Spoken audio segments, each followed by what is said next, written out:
High all my YouTube friends. আমি এখন পৌঁছে গেছি একদম হিঙ্গলগঞ্জ ব্লকের সামনে। আর এই যে দেখতে পাচ্ছেন নৌকাটা, এটা আমাদের ইন্ডিয়ান, ভারতের মধ্যেই আছে। আর ওই দূরে একটা দ্বীপ দেখা যাচ্ছে, ওটা হচ্ছে বাংলাদেশ। ওই জায়গাটা বাংলাদেশের বাসন্তী এলাকা।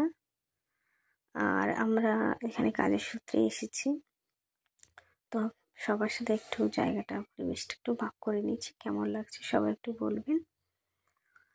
আর এই যে নৌকাটা না, এই নৌকাটাতে করে বালি নিয়ে আসা হয়। তো দেখুন কত সুন্দর না, এরপরে ভারত, ওপারে বাংলাদেশ।